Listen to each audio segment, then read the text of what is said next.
Shalom bakunzi b'ijambo ry'Imana, ndabasuhuje mwese aho muri. Uwiteka ahabwe icyubahiro, akibarinze. Nanjye ndashima Imana iracyakomeje kundinda, byose n'ubuntu bwayo. Byose n'ubuntu bwayo. Nagarutse rero ubushize nk'uko nabivuzeho, twarangije igitabo cy'Itangiriro. Uno munsi ni umunsi spesiyale kuko ndi butangire ikindi gitabo cya kabiri cyitwa ukuvanwa mu Misiri. Icyo ni cyo gitabo ngiye gutangira. Rero muri runo rugendo rw'ikindi gitabo cya kabiri, Uwiteka azanshoboza, Mwuka w'Imana azanshoboza kugira ngo jyewe hamwe namwe tubashe gusobanukirwa ubwiru buri mu ijambo ry'Imana, atari ukurisoma gusa, ahubwo ari ukugira ngo turyadopte mu buzima bwacu, natwe ribe ryabasha kutugira umumaro muri runo rugendo rwacu turimo kuri iyi si.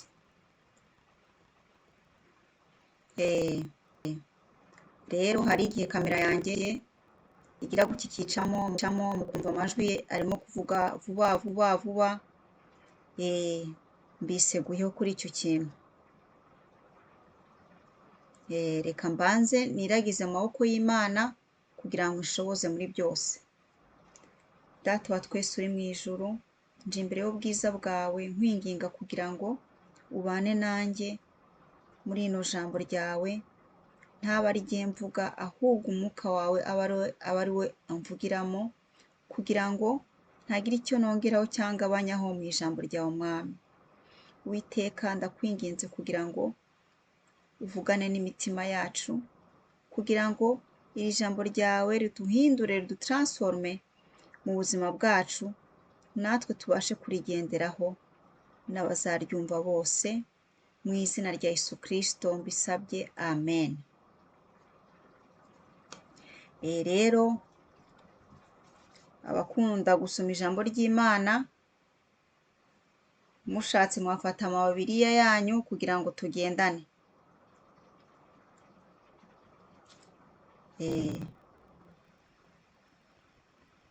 Nze gusoma muri Bibiliya ijambo ry'Imana. Hano tugira amabibiriya nk'ane.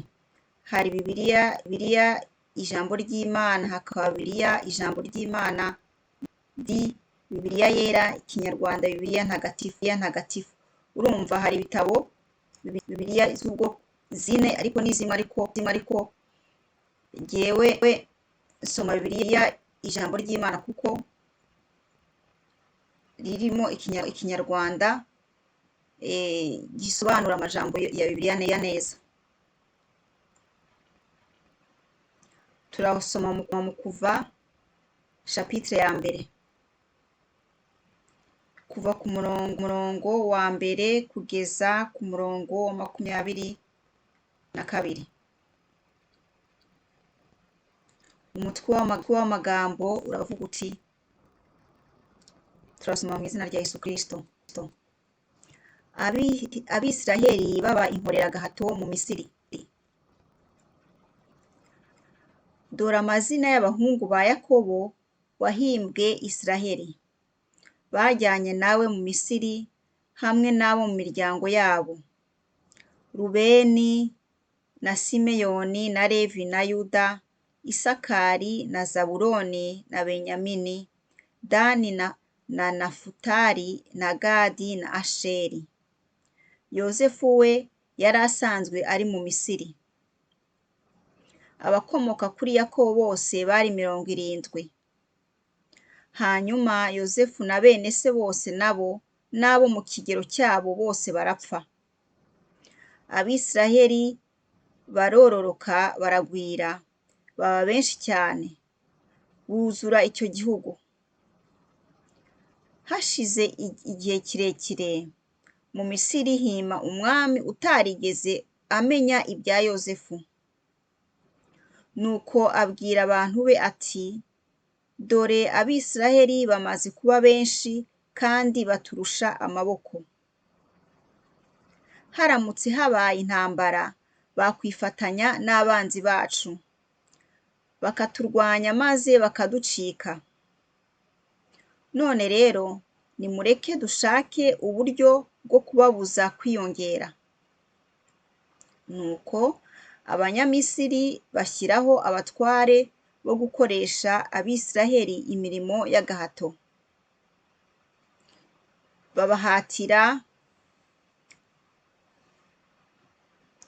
Babahatira kubakira umwami wa Misiri imijyi ya Pitomu na Ramesesi kugira ngo ibemo ibigega bye. Ariko uko barushagaho kubakoresha imirimo y'agahato, ni nako Abisiraheli barushagaho kugwira no gukwira mu gihugu. Bituma Abanyamisiri babatinya, bakomeza kubakandamiza cyane. Abisiraheli bariheba kubera imirimo y'agahato bakoreshwaga, cyane cyane iy'ubwubatsi n'ubuhinzi. Abanyamisiri babakoreshaga nta mbabazi. Umutwe w'amagambo uravuga hano hasi ku murongo wa 15 tugeze ngo itegeko ryo kwica abana b'Abisiraheli. Mu Baheburaikazi harimo ababyaza babiri, umwe yitwaga Shifura, undi akitwa Puwa. Umwami wa Misiri arabategeka ati, igihe mubyaza Abaheburaikazi, mujye mureba igitsina cy'umwana, nimusanga ari umuhungu mumwice, nimusanga ari umukobwa mumureke. Nyamara abo babyaza bubahaga Imana, ntibagenza uko umwami yari yabategetse, ntibica abana b'abahungu. Nuko umwami arabatumiza arababaza ati, niki cyatumye mutica abana b'abahungu? Ababyaza basubiza umwami bati, Abaheburaikazi batandukanye n'Abanyamisirikazi.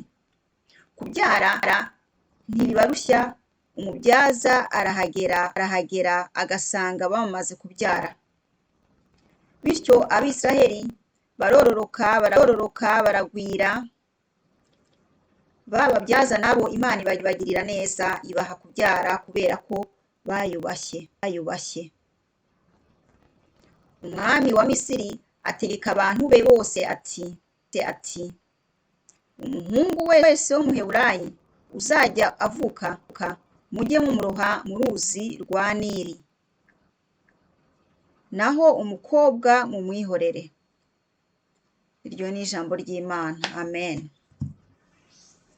Murumva rero aho tugeze muri iki gitabo cyo Kuva, chapitre ya mbere. Mwumvise ukuntu bene Yozefu bose, bene wabo wa Yozefu, abavukanyi nabo mu rungano rwe bose bapfuye nyine. Bose barapfuye, generasiyo yabo yararangiye. Mwumva ukuntu nyine abakomotse kuri ba Yozefu n'abavukanyi be, abuzukuru babo bagiye barabyara buzuza Misiri. Imana yabahaye umugisha w'urubyaro. Mwibuke icyo Imana yari yarasezeranyije Aburahamu mu gitabo cy'Itangiriro, imubwira ati, nzaguhezagira. Kandi icyo gihe Aburahamu nta nubwo yari bwabone n'urubyaro, yari mu myaka 100 ariko adafite n'umwana. Maze Imana imuha isezerano rikomeye, iramubwira ati, nzaguhezagira, abana bawe bazangana n'imisenyi yo ku nyanja. Murumva icyo kintu, iyo promesse Imana yahaye Aburahamu, utari ufite n'umwana umwe, wategereje n'imyaka kugira ngo abyare bikanga, Imana ikamuha iryo sezerano, ageze akaba mu myaka 100. Murumva ni ibintu bikomeye, ariko icyo Imana yavuze iragisohoza. Imana ntago ari umuntu ngo ibeshye. Murumva muri uku kuva ukuntu Imana yashikanye amasezerano yari yarasezeranyije Aburahamu. Donc abuzukuruza ba Aburahamu n'ubuvivi bwe baragiye barabyara baroroka kabisa, baroroka buzura Misiri muri Egiputa aho bari barasanze Yozefu. Mwibuke inzara yarabishe, bagira Imana babona Yozefu aracyariho yarabaye umutware arabafasha. Niyo mpamvu kubera amapfa babaye oblige yo kwimuka aho bari bari Kanani, bimukira Misiri. Murumva ko rero generasiyo yabo yarahise yaratambutse, ariko abuzukuru babo ubuvivi bwabo buragenda barabyara. Ababakomotseho baragiye barabyara kabisa. Imana ibaha imigisha y'urubyaro. Haleluya. Amasezerano y'Imana, Imana icyo isezeranije iragishitsa. Icyo Imana yasezeranije umuntu iragishitsa, bitinde cyangwa bitebuke.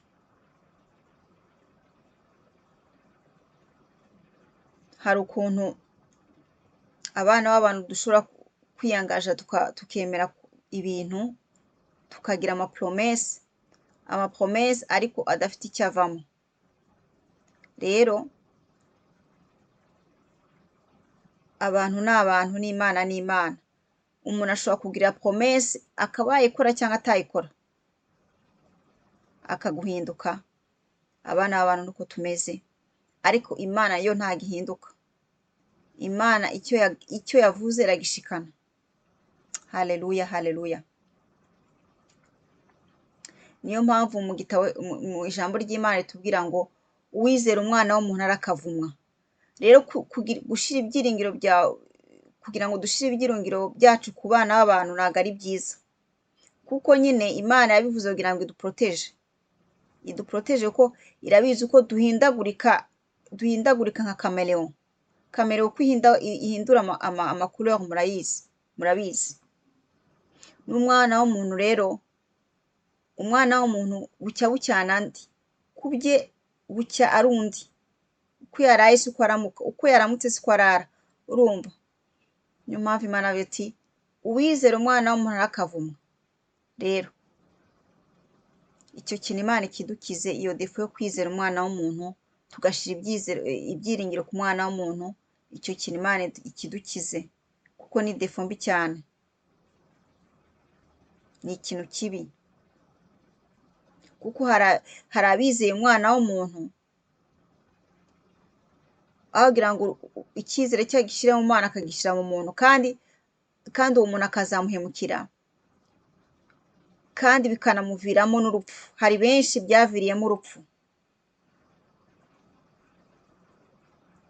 Kuba warashize icyizere cyawe ku mwana w'umuntu, wenda yarakwijeje byinshi, igihe cyagera ukabona ko yakubeshye. Bishobora kuba ku mapromese, bishobora kuba wenda ku muntu wabonaga agukunda cyane, ariko igihe kikagira akaguhemukira, ukumva ko bimeze nk'inzozi. Ibyo rero kuri benshi hari abiyahuye kuri icyo kintu, bakiyahura kubera bari bizeye ko umuntu abakunda, ariko bakiretruva bitakiriho. Murumva ibyo bintu rero ni danger. Niyo mpamvu Imana yaduproteje ikavuga ati ntimukizere umwana w'umuntu. None inavuga n'ijambo rikomeye riti ngo uwizera umwana w'umuntu arakavumwa. Urumva? Mwumva iryo vumo riturutse mu kanwa k'Imana. Nuko Imana yabyitegereje ikabona ko nyine uwo muntu wizera umwana w'umuntu akwiye no kuvumwa pe. Ntiyavuze ngo uwizera umwana w'umuntu nahanwe, oya, yavuze ngo navumwe. Uzi kuvuma, uzi umuvumo icyo bisobanuye? icyo kintu rero wowe urimo kunyumva, icyo kintu ugitekerezeho mu buzima bwawe, ntuzigere wizera umwana w'umuntu, ahubwo ibyiringiro byawe n'ibyanjye tuzajye tubishyira ku Mana, kuko Imana niyo yonyine idahinduka, niyo yonyine munyakuri, niyo yonyine itabeshya.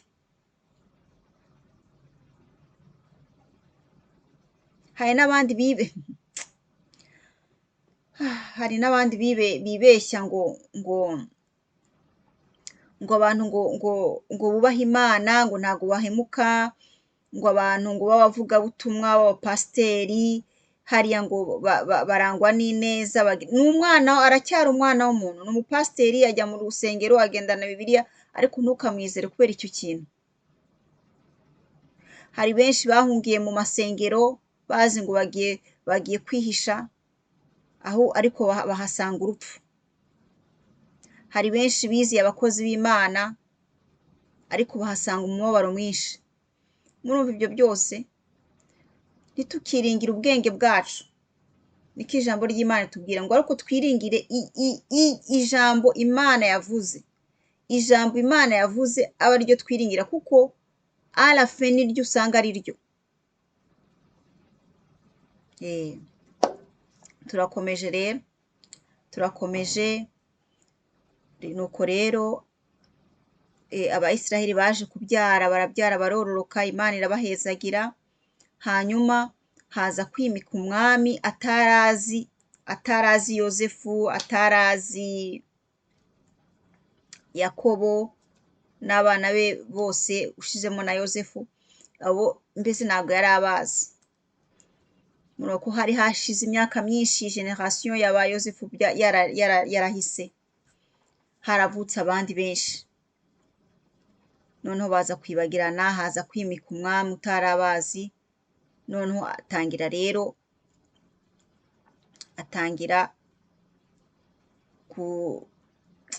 atangira gutoteza Abisiraheli, atangira kubagira abaesclave be, abacakara be. Mwabyumvise ko twabisomye, akabakoresha imirimo y'agahato. Murumva ko ari ibintu bibabaje, imirimo yayindi iremereye yo guhinga, y'ubwubatsi, nta mbabazi zari zihari zo kuvuga ngo hari umugore, hari abagore, hari abana, no reka. Ahubwo baravugaga ati tubakoresha imirimo iruhije ku buryo bagabanya n'urubyaro, donc ku buryo babyara gato, ntibabyare cyane ngo babe benshi, ku buryo abanzi nibadutera bazifatanya nabo tukaneshwa. Murumva, ibyo nibyo byari ibyiyumviro by'uwo mwami. Noneho bagira ibyago bike nyine, uwo mwami abahindura abaesclave babo, abaha iyo mirimo ikomeye, ariko ngo ntabwo byababujije noneho ngo kubyara birushije. Noneho byatumye babyara barororoka, Imana noneho yarakubye, barabyara barororoka, baba benshi cyane. Umwami noneho biramushobera, abona iyo strategy yari yafashe idacamo. Noneho aravuga ati, abwira Abaheburayi babyazaga babiri, aravuga ati nimuzajya mubyaza abagore b'Abaheburayikazi, abana b'abahungu muzajye mubica, ariko abakobwa mubasigaze. Ariko Abaheburayikazi nabo bubahaga Imana, bumva ibyo umwami abategetse, ariko ntibabishyira muri action, ntibabishyira mu bikorwa. Batinye Imana, bubahaga Imana, banze icyo cyaha cyo kwica pe. Hanyuma Abaheburayikazi bakomeza kubyara nyine, mbese barabyara barororoka kabisa. Noneho umwami arabireba akabona nta cyahindutse, ahamagaza b'Abaheburayikazi ati ariko se kuki mutakoze ibyo nababwiye? Nawe baramubwira ati ni ukuri mwami, bariya Abaheburayikazi ntabwo bameze nk'Abamisirikazi. iyo tugiye kubabyaza dusanga bamaze kubyara kera nta chance na nto yo kwica abo bana dufite. Murumva ukuntu babeshye umwami, babeshye umwami. Umwami nawe arabyemera. Murumva hari ukubeshya no kubeshya. Hari ukubeshya no kubeshya. Mu bisanzwe turazi ko kubeshya ari icyaha, ariko mwibaza ko uko kubeshya umwami abaheburayikazi babeshya umwami icyo ngicyo ni icyaha se? Ntabwo ari icyaha, imbere y'Imana ntabwo cyari icyaha, kuko banze gukora icyaha nyine, banze guhemuka ngo bice abana, maze umwami baramubeshya bati rwose iyo tugiye kubabyaza dusanga barangije kubyara kera. Murumva rero ntabwo kubeshya kose ariko ari byo byaha. Hari ibyaha byo kubeshya, ariko hari ukubeshya nk'uko nguko ushaka guporoteje umuntu Imana idashobora kugikonsidera nk'icyaha, cyangwa se dufashe nk'umuntu waje aguhungiraho bashaka kumwica bamuziza ubusa, akaza aguhungiraho,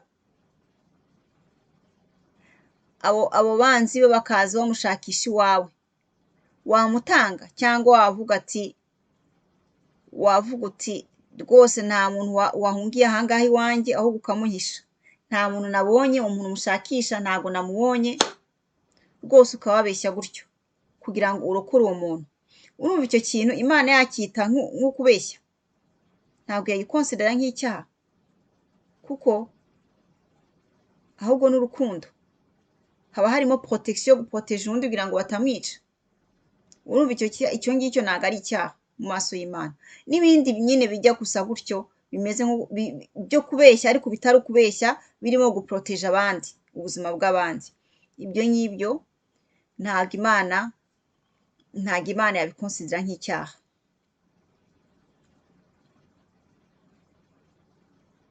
Murumva? Noneho umwami abibonye bimeze gutyo atangira gufata iyindi strategy. Noneho atanga itegeko mu gihugu ati, kuko nyine abana bavukaga mu gihugu bagombaga kubarurwa mbese n'amakomune. None atanga itegeko mu gihugu ati, abana b'abahungu bose abaheburayikazi bazajya babyara bazajya batabwa mu ruzi. Murumva ibyo bintu? Ariko abakobwa bazajya babareka,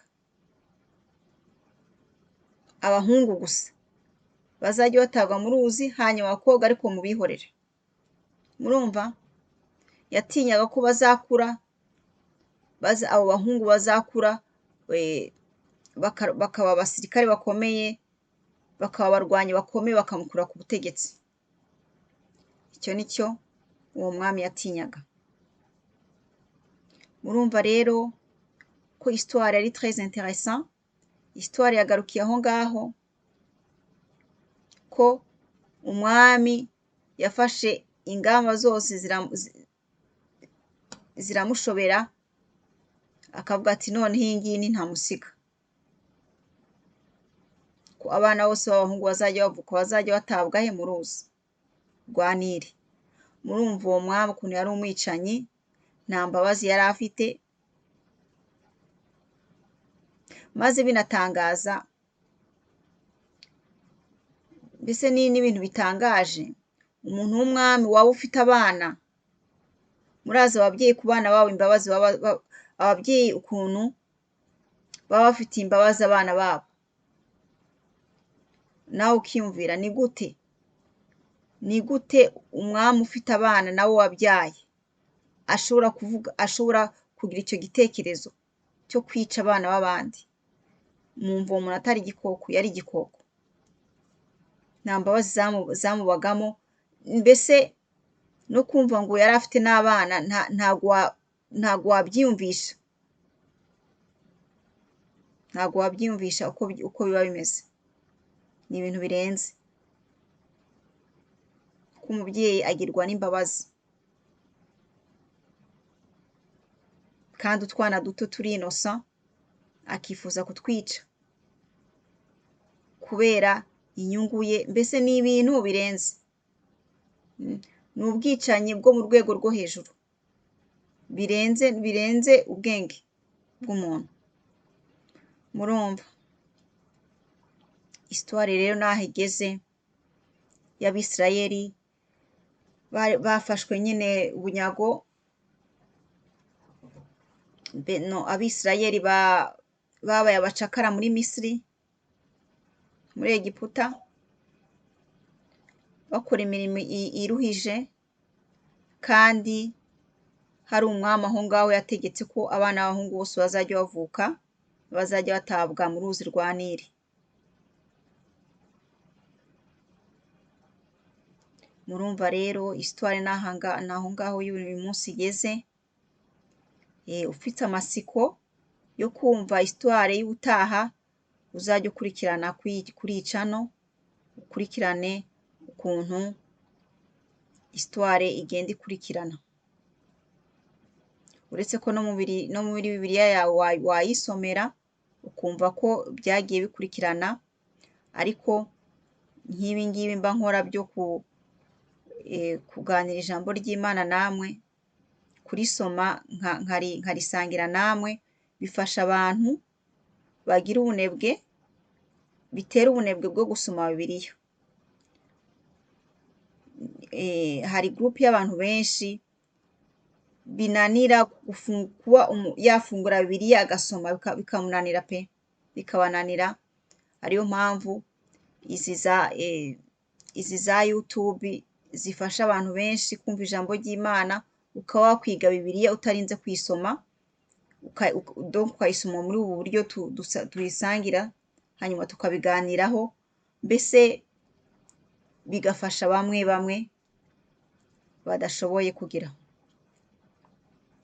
badashoboye kuba bakwisomera Bibiliya, bibatera ubunebwe. Kandi nanjye biranyungura, nanjye biramfasha, kuko gusoma ijambo ry'Imana no kurisoma ukarisangira n'abandi, buriya ni ibintu bibiri bitandukanye. Mwuka wera aranshoboza tukabasha kurisesengurana hamwe, kandi tukaba twarikoresha no mu buzima bwacu bwa buri munsi, atari ukurisoma gusa. Murumva, nubwo narimo kwibaza impamvu ikintu Abayisiraheli baba barakoze kibi cyatumye Imana yemera ko bacika aba esclave. Narimo kubitekerezaho ko wenda haba hari impamvu yatumye baba abacakara, ariko mu by'ukuri iyo mpamvu nayibuze. Gusa ni inzira Imana yifuje ko banyuramo, iyo nzira ibabaje ariko irimo ibintu byinshi abantu bo kuri iyi si dushobora kuhigira, tuzajya tubibona, amasomo tuzakuramo. Imana ishobora kwigishiriza umuntu mu mibabaro, kandi mu by'ukuri akenshi Imana yigishiriza abantu mu mibabaro. Mu mibabaro niho abantu biga, babasha kwiga. Mu mibabaro niho umuntu abasha kwiga agahinduka. Ntabwo umuntu yakwiga ari mu binezero, mu byishimo ngo yige, ngo ahinduke. Guhinduka k'umuntu kenshi kuva mu mibabaro aba yaranyuzemo, mu byago aba yaranyuzemo, bigatuma umuntu yari ikinani aba transforme, ahinduka pe, kuko umwana w'umuntu aragoye guhindura. Rero ni inzira Imana yifuje ko banyuramo kugira ngo ibigishe amasomo menshi, natwe twaje muri generasiyo za nyuma tubyigireho, n'abandi bazadusimbura bo mu zindi generasiyo zizaza nabo ibyo bintu bazabyige, bitume babasha kugendana n'Imana nk'uko Imana ibishaka. Murumva icyo kintu, kuko n'ijambo ry'Imana riratubwira ko hari ijambo ry'Imana rivuga ko umukiranutsi azanyura mu bibazo byinshi ariko Imana izayimukiza byose byose. Murumva ko uri umukiranutsi si cyo kivuga ko wubaha Imana, mbega si cyo kivuga ko utazahura n'ibibazo, ariko uzahura n'ibibazo ariko Imana izabigukiza byose byose, izabigukiza uve muri ibyo bibazo nta kintu wabaye. Mbese ni nk'uko wabona ngo umuntu anyuze ngo bamukuye mu muriro, bamujugunye mu muriro, avuye mu muriro ntacyo yabaye.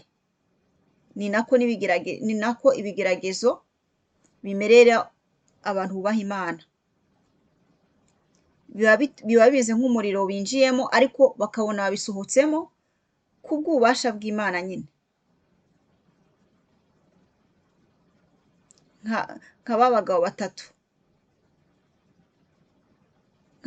batatu bavuye mu muriro, niba ari batatu, niba ari umwe, niba ari Daniyeli, oya bagomba kuba ari batatu, bajugunywa mu muriro bavamo ntacyo babaye.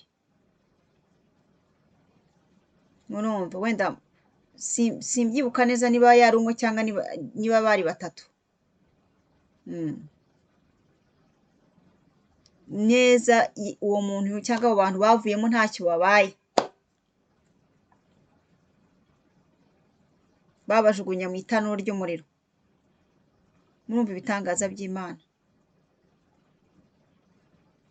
Undi bamujugunya ni Daniyeli, maze bajugunye bahaye ingwe ngo donc intare zimurye, ariko asohoka ntacyo yabaye. Murumva